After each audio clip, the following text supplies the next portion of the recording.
Hello student, स्वागत है आप सभी का आपके अपने चैनल में। जैसा कि आपको पता है, हम आपके बैक टू बैक, आप चाहे फर्स्ट ईयर में, सेकंड ईयर में, थर्ड ईयर में, सभी ईयर्स के सभी सब्जेक्ट्स कवर किए जा रहे हैं आपके। एंड ऑलरेडी उस पर कई सारे चैप्टर्स आ चुके हैं। जिस भी सब्जेक्ट को आपने लिया है उसके रिगार्डिंग आ चुके हैं। तो आज के इस वीडियो में हम आपसे बात करने वाले हैं बीए सेकंड ईयर के एजुकेशन के बारे में, शिक्षा शास्त्र के बारे में। एंड इस पर ऑलरेडी हमने 5 चैप्टर तक आपका कंप्लीट कर लिया है। फर्स्ट पेपर का 4th चैप्टर तक हो चुका है। एंड आज है हमारा 5th चैप्टर, जिसमें हम कवर करने वाले हैं। तो पूरा डिटेल एक एक चैप्टर आपको पढ़ा रहे हैं, उससे रिलेटेड जो भी क्वेश्चन आ रहे हैं इसके अगली वीडियोस में आपको क्वेश्चन आंसर के साथ मिल रहे हैं। तो आज हम आपसे बात करने वाले हैं बीए सेकंड ईयर के एजुकेशन के पेपर 1 का चैप्टर नंबर 5, जिसका नाम है आपका आनुवांशिकता और पर्यावरण। इस चैप्टर में हमें पढ़ना है कि आनुवांशिकता क्या होता है और पर्यावरण क्या होता है, और व्यक्ति के ऊपर इनका इंपैक्ट क्या पड़ता है, आनुवांशिकता का और पर्यावरण का। तो सबसे पहले बात करते हैं, पहला टॉपिक जो आपको दिख रहा है क्या है, आनुवांशिकता। तो आनुवांशिकता क्या है, हम अपनी पुरानी पीढ़ियों के द्वारा जो भी चीजें, एक कह सकते हो कि मतलब जो भी चीजें हम ग्रहण करते हैं उनसे, as a knowledge, as a biological thing, जो भी चीजें हम उनसे ग्रहण करते हैं, उनसे पाते हैं, वो कहलाता है आपका आनुवांशिकता। चाहे वो कल्चर हो, रिलीजन हो, चाहे वो आपकी सोच हो, समझ हो, आपके जीन्स हो, बायोलॉजी हो, जो भी चीजें हम अपने पूर्वजों से पाते हैं वो कहलाता है आपका आनुवांशिकता।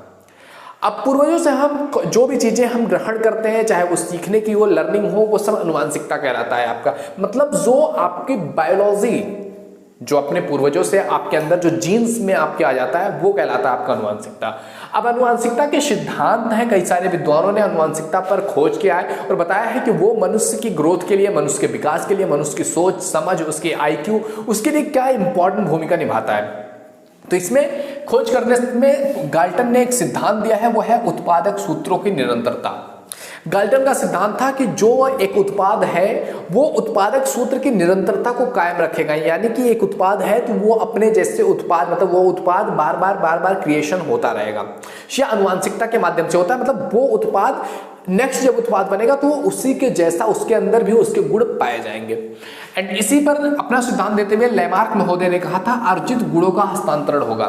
यानी कि एक पेरेंट्स है, माता पिता है, उनके अंदर जो गुण होंगे उसके आने वाली जनरेशन्स में वो गुण पाए जाएंगे। वो कहीं ना कहीं वो चीजें उसको देखने को मिलेंगी, उसमें जो भी गुण अपने माता पिता का जो गुण होता है, तो अर्जित गुणों का हस्तांतरण होता है। जो भी चीजें हमने सीखी हुई हैं वो हमारी आने वाली जनरेशन्स में जीन्स के माध्यम से उन तक पहुंच जाएगी।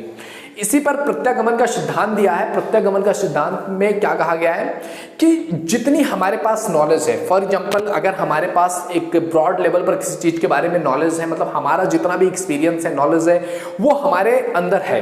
जब हमारी अगली जनरेशन्स आएंगी, यानी कि हमारे इंटीमेशन के थ्रू जब हमारा नेक्स्ट जनरेशन हमारी आएगी, तो उसके अंदर हमारे गुण मिलेंगे, लेकिन वो गुण क्या होंगे, अधिक से कम होते जाएंगे। यानी कि मान लिया किसी चीज का गुण आपके फोर फादर्स में था, तो वहां से आपके पेरेंट्स में, आपके पेरेंट्स से आप में, फिर आपसे आपके बच्चों में धीरे धीरे वो चीज जो था वो धीरे धीरे कम होता जाएगा। धीरे धीरे चीजें क्या होती है, निग्लेक्ट होती चली जाती हैं। एंड धीरे धीरे जो बायोलॉजी है वो चेंज होता रहता है, और एक समय आने के बाद वो चीज पूरी तरह से भी चेंज हो सकता है। कुछ चीजें ही रेयरली रह जाएंगी आपके अंदर। मतलब जो आपके फोर फादर्स में हजारों साल पहले था वो शायद आज आपके अंदर वो नहीं हो, लेकिन आपके पेरेंट्स में जो है वो जीन्स आपके अंदर पाया जाएगा। तो प्रत्यागमन का सिद्धांत अधिक से धीरे धीरे क्या हो रहा है, कम होता चला जाता है गुण। इसी में अगला सिद्धांत है मेंडल महोदय का। इन्होंने भी कहा है समस्त गुणों का संक्रमण नहीं होता है। यानी कि ये जो आनुवांशिकता है इसके माध्यम से समस्त गुणों का संक्रमण नहीं होता है कि माता पिता के अंदर जितने भी गुण हैं, जितने भी क्वालिटीज हैं, वो बच्चे के अंदर चले जाएंगे, ऐसा नहीं है। समस्त गुणों का संक्रमण नहीं होता है। कुछ हिस्से, कुछ पार्ट्स, कुछ चीजें, उसके व्यवहार का कुछ चीजें बच्चे में पाई जाती हैं। तो समस्त गुणों का संक्रमण नहीं होता है। अगला है समानता का सिद्धांत होता है।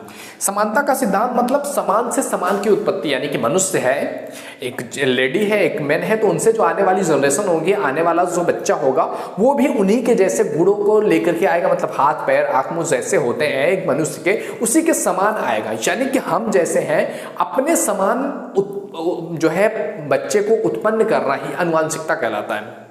तो समान से समान की उत्पत्ति होगी। और इसी में आगे एक सिद्धांत दिया गया था, भिन्नता का सिद्धांत। यानी कि समान की तो उत्पत्ति होगी, लेकिन उसके गुण अलग अलग हो सकते हैं। फॉर एग्जांपल, एक पेरेंट्स के 4 बच्चे हैं, अब चारों के अलग अलग गुण हैं, अलग अलग इंटीमेशन है, अलग अलग उनका थॉट प्रोसेस है, अलग अलग तरीके से वो सोच रहे हैं, उनके जीने का तरीका, उनका बिहेवियर अलग अलग हो सकता है। यानी कि समानता में भी भिन्नता हो सकती है। यानी कि एक पेरेंट्स के जो बच्चे होंगे उनमें गुण तो अपने माता पिता के पाए जाएंगे, मतलब जो जीन्स होगा वो तो माता पिता का आनुवंशिकता होगा, लेकिन उनके बिहेवियर अलग हो सकते हैं। तो वही है अगला क्या, भिन्नता का सिद्धांत।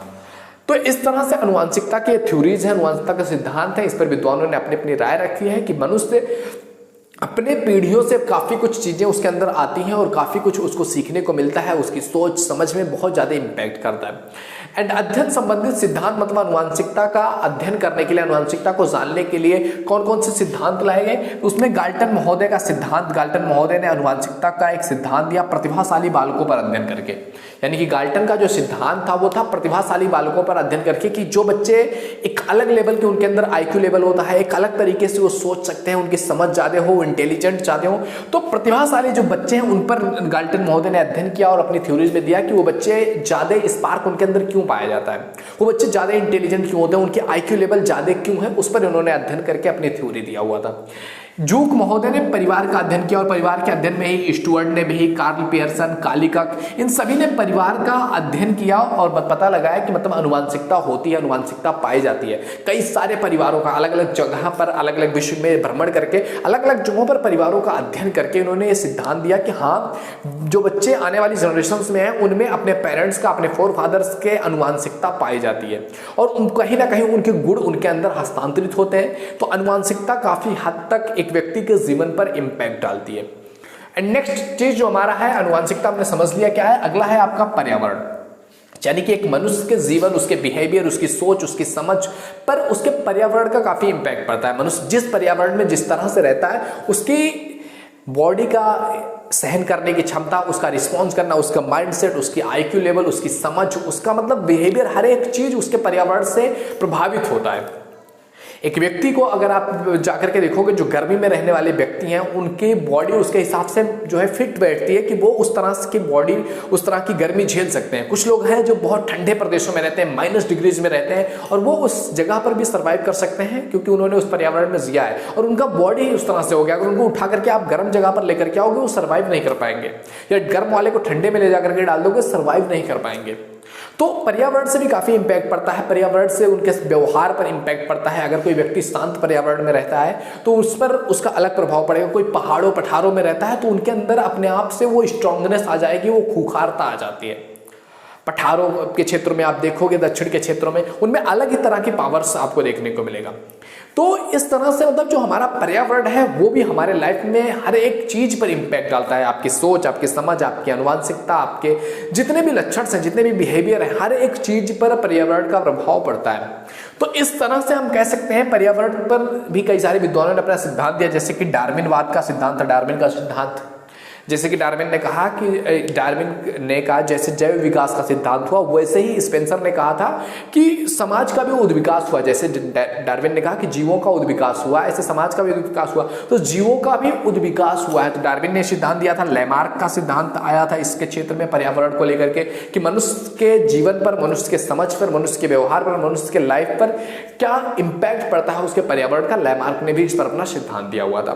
तो इस तरह से इन सिद्धांतों को देखते हुए हम अगर एक मनुष्य को डिफाइन करना चाहें कि एक मनुष्य क्या होता है, एक मनुष्य के अंदर जो उसके बिहेवियर, जो उसकी सोच समझ, उसकी फिजिकल, उसकी इंटरनल जो लुक्स होती है या जो उसका पूरा पर्सनालिटी होता है, वो क्या होता है, तो उसको हम एक सूत्र के माध्यम से कर सकते हैं कि व्यक्ति इज इक्वल टू आनुवंशिकता प्लस पर्यावरण। आनुवंशिकता उसके और पर्यावरण, ये दोनों मिल करके, इन दोनों का मिलाप ही एक व्यक्ति का पूरा व्यक्तित्व होता है, एक व्यक्ति की पूरी पर्सनालिटी होती है। अब एक व्यक्ति का मानसिक लेवल किस तरह से ग्रो होगा, उसका बायोलॉजिकल लेवल किस तरह से ग्रो होगा, उसके फिजिकल लेवल किस तरह से ग्रो होगा, इसमें उसकी आनुवंशिकता और उसके पर्यावरण का काफी महत्वपूर्ण रोल रहता है।